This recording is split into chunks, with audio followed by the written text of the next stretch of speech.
अध्याय 6 बाघ स्वामी। मुझे बाघ स्वामी का पता खोज लिया है, कल उनसे मिलने चलते हैं। यह स्वागतपूर्ण सुझाव मेरे हाई स्कूल के एक मित्र चांदी से आया। मैं उन संत से मिलने के लिए उत्सुक था जिन्होंने सन्यासी जीवन से पूर्व अपने निशस्त्र हाथों से बाघों को पकड़ा और उनका मुकाबला किया। ऐसे असाधारण साहसिक कार्यों के प्रति मुझ में प्रबल बाल सुबह उत्साह था। अगले दिन तेज ठंड के साथ उदय हुआ, पर चांदी और मैं उत्साहपूर्वक खुशी से निकल पड़े। कलकत्ता से बाहर भवानीपुर में निरर्थक तलाश के बाद हम ठीक घर पर पहुंचे। दरवाजे पर लोहे की 2 कुंडियां लगी थी जो मैंने जोर से बजाई। शोर के बावजूद एक नौकर धीमी चाल से आया। उसकी व्यंग्यपूर्ण मुस्कान में निहित था कि आगंतुक अपने शोर के बावजूद संत के घर की शांति भंग करने में असमर्थ थे। मौन फटकार को महसूस करते हुए मेरे साथी और मैं बैठक में आमंत्रित होने के लिए आभारी थे। हमारा वहाँ लंबा इंतजार असुखद आशंका का कारण बना। सत्य की खोज करने वालों के लिए भारत का अलिखित नियम धैर्य है। एक गुरु जानबूझकर व्यक्ति की उनसे मिलने की आतुरता की परीक्षा ले सकते हैं। पश्चिम में इस मनोवैज्ञानिक चाल का डॉक्टरों और दंत चिकित्सकों द्वारा मुक्त भाव से प्रयोग किया जाता है।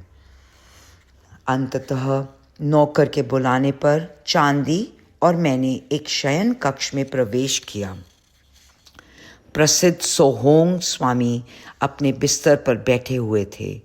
उनके विशाल शरीर के अवलोकन में हमें अजीब ढंग से प्रभावित किया। आंखें फाड़ कर हम अवाक खड़े थे। हमने पहले कभी ऐसा वक्षस्थल और फुटबॉल जैसी मांसपेशियां नहीं देखी थी। विशाल गर्दन पर स्वामी जी का भयंकर पर शांत मुख झूलते बालों, दाढ़ी और मूछों से सुशोभित था। उनकी काली आंखों में कबूतर जैसे और बाघ जैसे गुणों की झलक चमक रही थी। मांसल कमर पर बाघ की खाल के अतिरिक्त वे वस्त्रहीन थे। बोलने का साहस कर मेरे मित्र और मैंने स्वामी को प्रणाम किया और सिंहों के असामान्य क्षेत्र में उनके पराक्रम के प्रति हमारा अचंभा व्यक्त किया। क्या आप हमें कृपा यह नहीं बताएंगे कि जंगल के सबसे भयंकर जानवरों रॉयल बंगाल बाघों को खाली मुट्ठियों से वश में करना कैसे संभव है? मेरे बच्चों, मेरे लिए बाघों से लड़ना कुछ नहीं है। अगर ज़रूरत पड़े तो मैं आज भी कर सकता हूँ। बच्चों की तरह हंसते हुए उन्होंने कहा, तुम बाघों को बाघ समझते हो, मैं उन्हें पालतू बिल्लियाँ मानता हूँ। स्वामी जी, मैं अपने अवचेतन मन को इस विचार से प्रभावित कर सकता हूँ कि बाघ बिल्लियाँ हैं, पर क्या मैं बाघों को यह विश्वास दिला सकता हूँ? निश्चित रूप से शक्ति की भी आवश्यकता है। एक बच्चे से जीत की उम्मीद नहीं की जा सकती जो बाघ को पालतू बिल्ली समझता है। शक्तिशाली हाथ मेरे पर्याप्त हथियार हैं। उन्होंने हमें अपने साथ बरामदे में आने के लिए कहा। वहाँ उन्होंने दीवार के एक कोने पर प्रहार किया। एक ईंट टूटकर जमीन पर गिर पड़ी। दीवार के टूटे दांत रूपी छेद से आकाश भेद ढंग झांकने लगा। वह विस्मय से डगमगाया।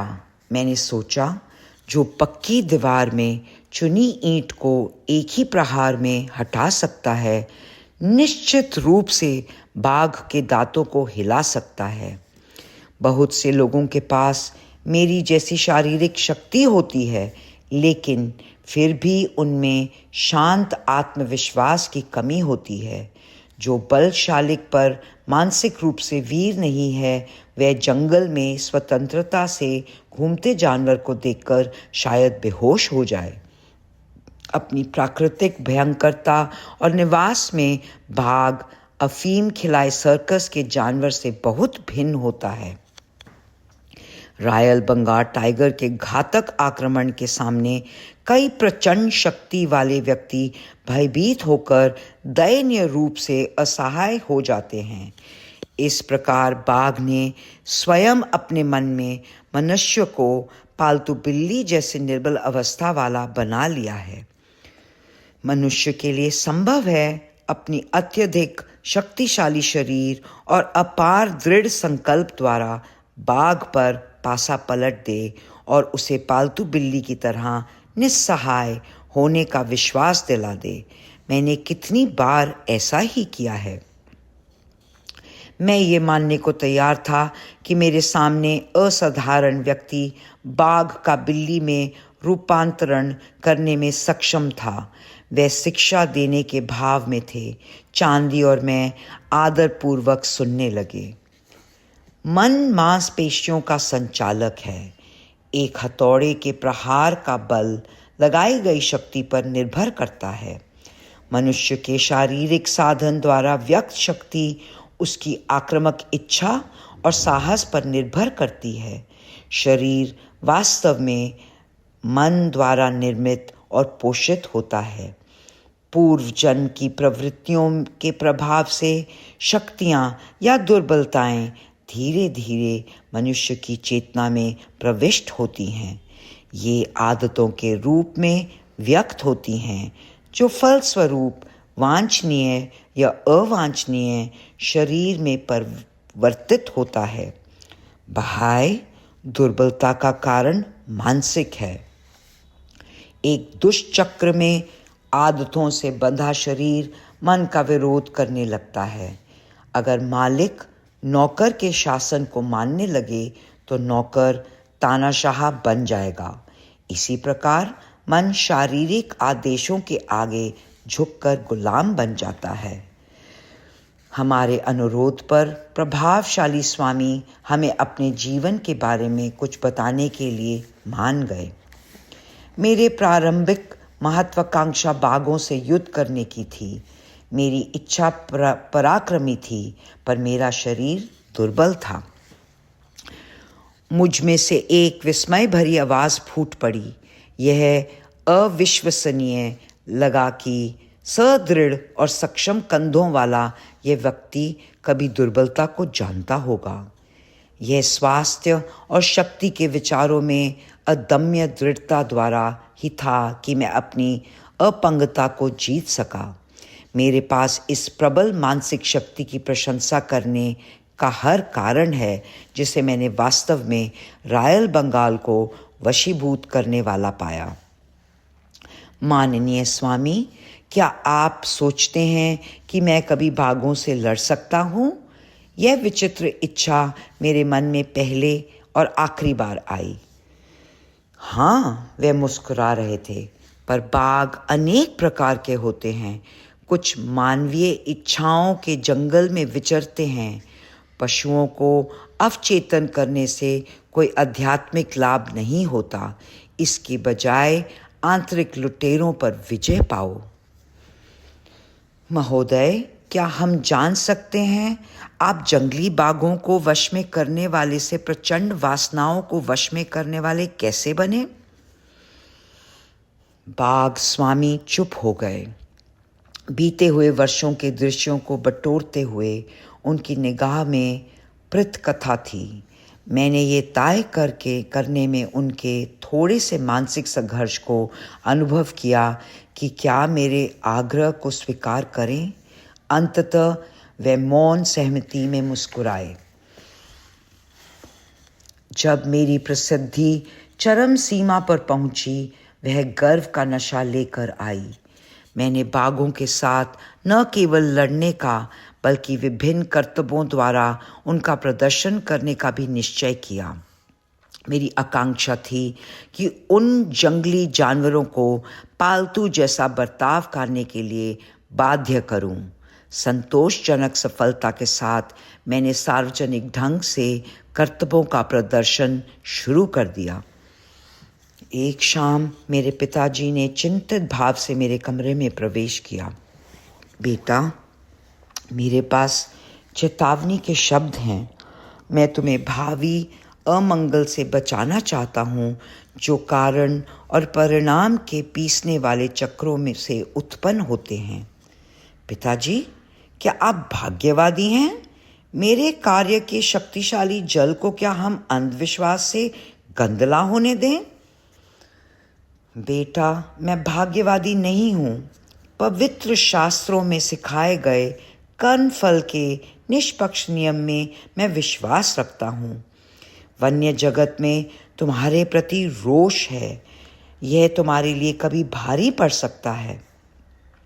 पिताजी, आप मुझे विस्मित कर रहे हैं।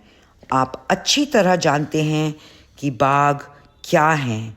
सुंदर पर दयाहीन, किसी असहाय प्राणी को भारी भोजन के तुरंत बाद भी नए शिकार को देख बाघ के मन में नई लालसा भड़क उठती है।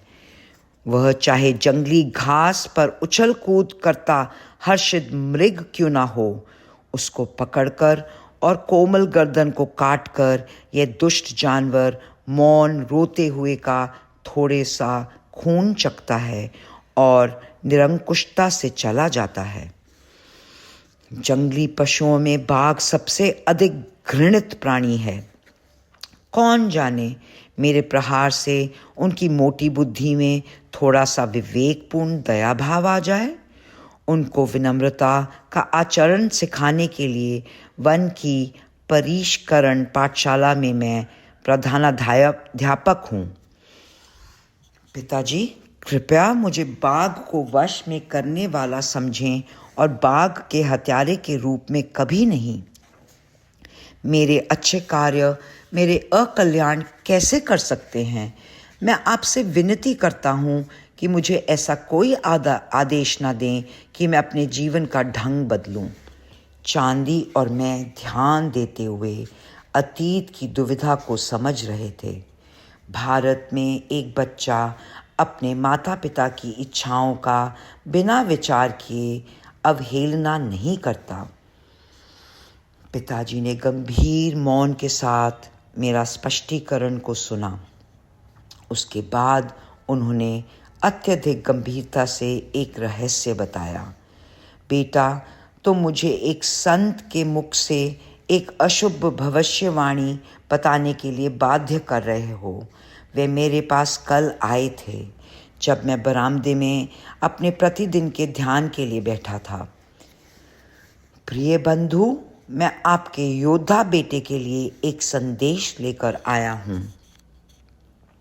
वह अपने क्रूरतापूर्ण कार्यों को बंद कर दे, अन्यथा उसकी अगली बाघ मुठभेड़ में उसे गंभीर घाव होंगे, जिसके बाद 6 माह तक उसे प्राणघातक रोग सहना होगा। तब वह अपने पहले के जीवन को छोड़ देगा और साधु बन जाएगा। इस कथा ने मुझे प्रभावित नहीं किया। मैंने सोचा, पिताजी किसी भ्रमित धर्मांध व्यक्ति पर विश्वास कर बैठे हैं। बाघ स्वामी ने अधीर भाव से ये दोष स्वीकृति की, मानो किसी मूर्खता पर। बहुत देर तक गंभीर रूप से मौन वे हमारी उपस्थिति के प्रति बेखबर थे। जब उन्होंने वर्णन के अपने सूत्र को पकड़ा, अचानक उनकी आवाज़ बहुत धीमी हो गई। पिताजी की चेतावनी के कुछ समय बाद ही मैं कूच बिहार की राजधानी में गया। उस स्थान का सौंदर्य मेरे लिए नया था और मुझे आरामदायक बदलाव की आशा थी। सदा की तरह हर जगह गलियों में एक उत्सुक भीड़ मेरे पीछे होती। मुझे फुसफुसाकर कही गई कुछ बातें सुनाई पड़ती। यह वह आदमी है जो जंगली बाघों से लड़ता है। इसकी टांगें हैं या पेड़ के तने? उसका चेहरा तो देखो, अवश्य ही वह स्वयं बाघों के राजा का अवतार होगा। तुम तो जानते हो कि गांव के शरारती बच्चे कैसे ताज़े प्रकाशित अखबार की तरह काम करते हैं और कितनी तेज़ी से औरतों के बाद में भाषण बुलेटिन घर घर प्रसारित होते हैं। कुछ ही घंटों में मेरी उपस्थिति से सारा नगर उत्साह की स्थिति में था। मैं शाम को चुपचाप आराम कर रहा था जब मैंने घोड़ों की टापों की आवाज़ सुनी। वह मेरे निवास के सामने आकर रुक गई। पगड़ी पहन कई लंबे पुलिस वाले अंदर आए। मैं दंग रह गया। मानवीय कानून के इन प्राणियों के लिए सब कुछ संभव है, मैंने सोचा। किसी बिल्कुल अज्ञात मामले के लिए कहीं ये मुझे लेने तो नहीं आए, पर उन अधिकारियों ने अपूर्व विनम्रता से मुझे सलाम किया। माननीय महोदय, कूच बिहार के राजकुमार की ओर से हमें आपका स्वागत करने के लिए भेजा गया है। उन्होंने कल सुबह आपको अपने महल में आमंत्रित किया है। मैंने कुछ देर भावी संभावनाओं पर विचार किया। किसी अज्ञात कारण से अपनी शांतिपूर्ण यात्रा में होने वाली ये बाधा मुझे अच्छी नहीं लगी, पर पुलिस वालों के विनम्रतापूर्ण व्यवहार से प्रभावित होकर मैंने वहाँ जाना स्वीकार कर लिया। अगले दिन मैं चकित रह गया जब 4 घोड़ों वाली बग्घी में मुझे मेरे द्वार से दासत्व पहरे में ले गया। एक सेवक ने तेज धूप से मेरी रक्षा के लिए एक अलंकृत छाता पकड़ा हुआ था। नगर और इसकी सीमा के वन प्रवेश से जाने वाली इस मज़ेदार यात्रा का मैंने आनंद लिया। मेरा स्वागत करने के लिए स्वयं राजकुमार मुख्य द्वार पर उपस्थित थे। उन्होंने अपने स्वर्ण जड़ित सिंहासन पर मुझे बिठाया और मुस्कुराते हुए स्वयं साधारण से सिंहासन पर बैठ गए।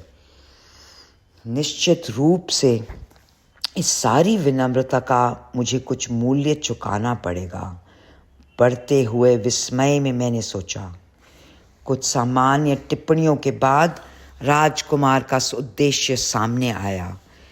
मेरे नगर में ये अफवाह फैली हुई है कि आप केवल नंगे हाथों से जंगली बाघों से लड़ सकते हैं। क्या ये सच है? बिल्कुल सच है। मैं मुश्किल से यह विश्वास कर सकता हूँ। आप कलकत्ता के बंगाली हैं, जिसका शहरी लोगों के सफ़ेद चावल पर पोषण हुआ है। कृपया स्पष्ट बताएं, क्या आप केवल अफीम खिलाए कमज़ोर बाघों से ही नहीं लड़ते? उनकी आवाज़ ऊंची और व्यंग्यात्मक थी।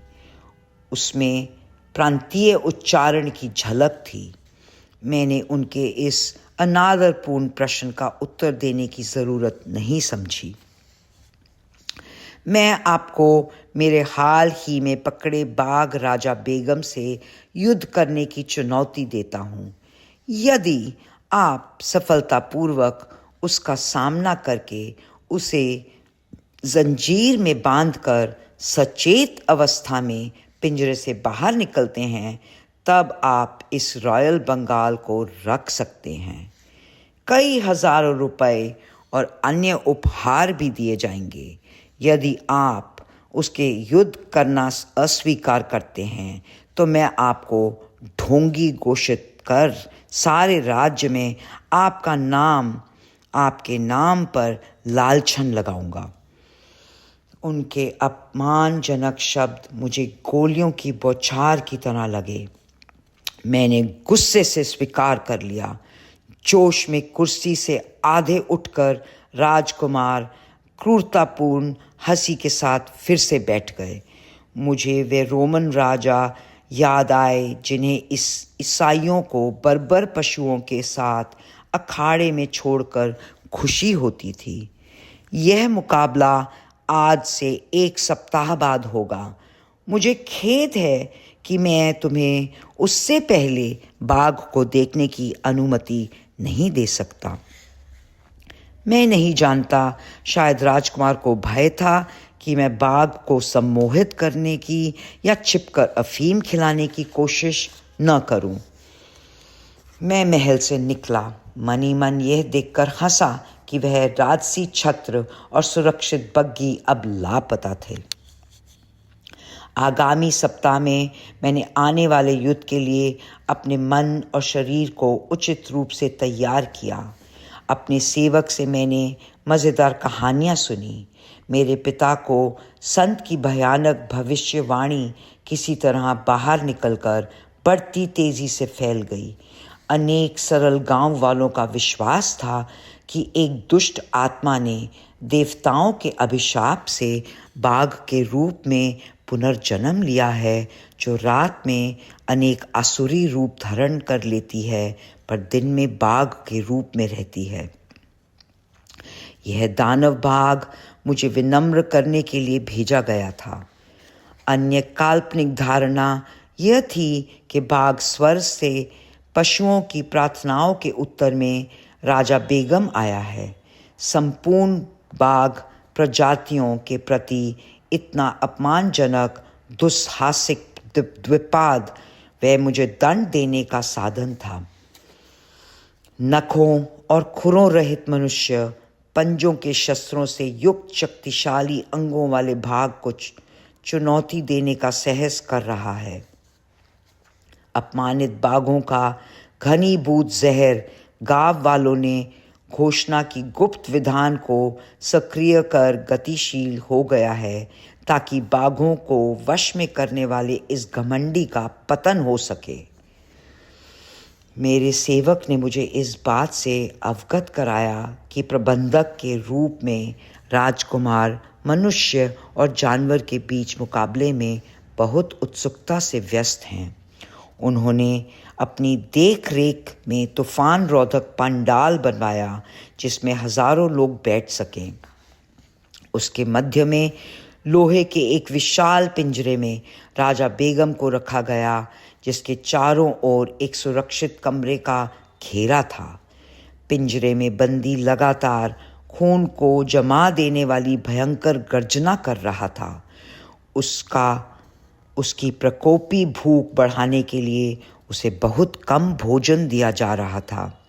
शायद राजकुमार को आशा थी कि उस बाघ के लिए मैं इनाम का भोजन बन जाऊंगा।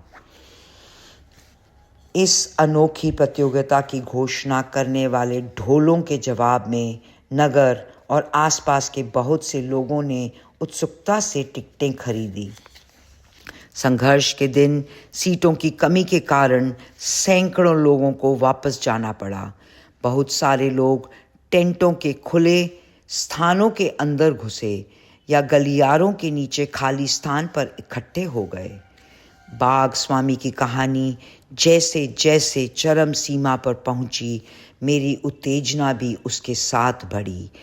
चांदी भी मौन रूप से एकाग्र था। राजा बेगम की कर्णभेदी दहाड़ों और डरी हुई भीड़ के कोलाहल के बीच मैं शांति से वहां पहुंचा। कमरे के चारों ओर पहने वस्त्र के अलावा मेरे पूरा शरीर आवरण से असुरक्षित था।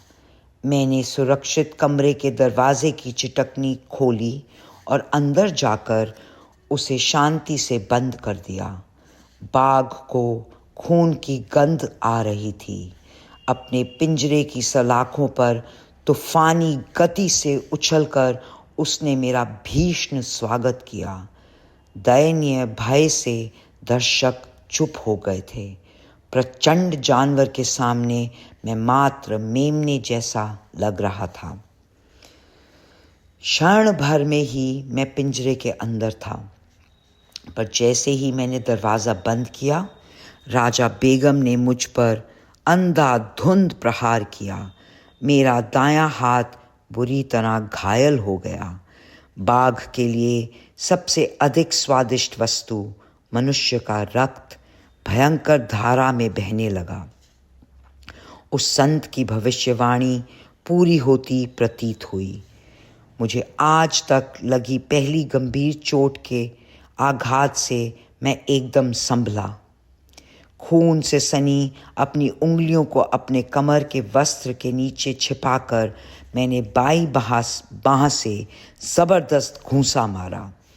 बाघ धक्के से पीछे की ओर लड़खड़ाया, पिंजरे के पिछले भाग में घूमा और वापस आगे की ओर उछला। मेरा प्रसिद्ध मुक्कों का दंड उसके सर पर बरसने लगा, पर राजा बेगम के लिए खून के स्वाद ने बहुत समय से वंचित शराबी को पागल करने वाले घूंट का काम किया। कर्णभेदी दहाड़ों के साथ बाघ का आक्रमण अधिकाधिक भीषण होता गया।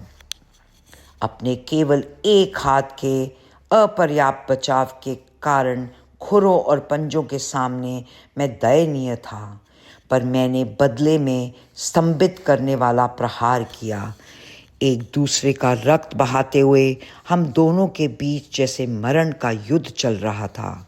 सभी दिशाओं में उड़ता खून की धाराओं से पिंजरे में मार काट का दृश्य था और बाघ के गले से दर्द और घातक लालसा की गर्जना फूट रही थी। उसे गोली मारो, बाघ का वध कर दो, दर्शक चीख रहे थे।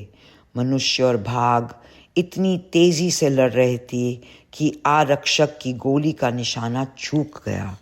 मैंने अपनी संपूर्ण इच्छा शक्ति एकत्रित कर भयंकर गर्जना की और अंतिम घातक घूंसा मारा। बाघ गिर पड़ा और शांत हो गया। पालतू बिल्ली की तरह मैं बीच में बोल पड़ा। स्वामी हार्दिक आभार से हंसने लगे। उसके बाद उन्होंने उस रोचक कथा को आगे बढ़ाया। अंततः राजा बेगम परास्त हो गया। उसका राजसी गर्व टूट चुका था। अपने घायल हाथों से मैंने निर्भीकतापूर्वक उसके जबड़ों को खींचकर खोला। नाटकीयता के साथ एक पल के लिए मैंने अपना सर मृत्यु के उस खुले मुख में डाल दिया। मैंने जंजीर के लिए आसपास नज़र दौड़ाई। ज़मीन पर पड़े ढेर में से एक को खींचकर मैंने बाघ के गले में जंजीर डालकर उसे पिंजरे की सलाखों से बांध दिया। विजयी भाव से मैं द्वार की ओर बढ़ा, पर उस शरीरधारी शैतान राजा बेगम में अपने तथाकथित राक्षसी मूल के अनुरूप शक्ति थी। अविश्वसनीय ढंग से छलांग लगाकर उसने जंजीर तोड़ दी और मेरी पीठ पर झपटा। मेरे कंधे उसके जबड़े में थे। मैं जोर से ज़मीन पर गिरा, पर क्षण भर में मैंने उसे अपने नीचे दबोच लिया। निर्दयतापूर्ण घूंसों के कारण वह खतरनाक बाघ अर्धमूर्छित हो गया। इस बार मैंने उसे अधिक सावधानी से बांधा। धीरे धीरे मैं पिंजरे से बाहर आ गया। मैंने स्वयं को एक नई गर्जना के बीच पाया, जो इस बार हर्ष की थी। लोगों का उल्लास ऐसे फूट रहा था मानो एक विशाल गले में से निकल रहा हो। भयंकर रूप से घायल मैंने फिर भी लड़ाई की। तीनों शर्तों को पूरा किया। बाघ को बेहोश करना, उसे जंजीर से बांधना और बिना किसी सहायता के उसे छोड़कर बाहर आना। मैंने उस हिंसक पशु को इतना अधिक घायल और भयभीत कर दिया कि उसने मेरे सिर रूपी इनाम को अपने मुख में लेने को अनदेखा कर दिया। मेरे घावों का उपचार करने के बाद मेरा सम्मान किया गया। मुझे हार पहनाए गए। सैकड़ों स्वर्ण मुद्राएं मेरे चरणों में बरसाई गई। सारा नगर अवकाश मना रहा था। विशालतम और अत्यधिक भीषण बाघों में से एक पर मेरी विजय के बारे में चारों ओर से अंतहीन चर्चाएं सुनी दे रही थीं। वचन के अनुसार राजा बेगम मुझे उपहार में दे दिया गया, पर मुझे कोई उल्लास नहीं हुआ। मेरे हृदय में आध्यात्मिक परिवर्तन हो गया था। ऐसे लगा कि पिंजरे से अंतिम निकास के साथ ही मैंने अपनी सांसारिक महत्वाकांक्षाओं से के द्वार भी बंद कर दिए थे। उसके बाद शोकपूर्ण समय था। 6 माह तक रक्त विषाक्त होने के कारण मेरा जीवन संकट में था। जैसे ही मैं कूच बेहर छोड़ने की स्थिति में आया, मैं अपने पैतृक शहर लौट गया। मैं अब जान गया हूँ कि वही पुण्य व्यक्ति मेरे शिक्षक हैं जिन्होंने ज्ञानपूर्ण चेतावनी दी थी। मैंने विनम्रतापूर्वक अपने पिता के सम्मुख यह स्वीकार किया। काश मैं उनको खोज पाता। मेरी चाहत सच्ची थी, क्योंकि एक दिन वह संत बिना किसी सूचना के आ गए। बाघों को वश में करना बहुत हो गया। उन्होंने शांत आश्वासन के साथ कहा, मेरे साथ आओ, मैं तुम्हें मानवीय मन के वन में विचरण करने वाले अज्ञानता के पशुओं और नियंत्रित करना सिखाऊंगा। तुम दर्शकों के आदी हो। योग के तुम्हारे रोमांचकारी कौशल से स्वर्ग दूतों की आकाश गंगा का मनोरंजन हो। मेरे पुण्य गुरु ने मुझे आध्यात्मिक पथ पर दीक्षित किया।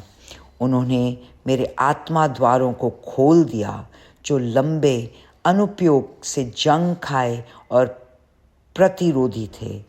हाथ में हाथ डाले शीघ्र ही हम मेरे परीक्षण के लिए हिमालय की ओर चल पड़े। चांदी और मैंने स्वामी जी के चरण छुए। उनके वास्तव में तूफानी जीवन की ज्वलंत रूपरेखा के लिए हम आभारी थे। मैंने शीतल कक्ष में लंबी अनिश्चित प्रतीक्षा के बदले में बहुत कुछ प्राप्त किया।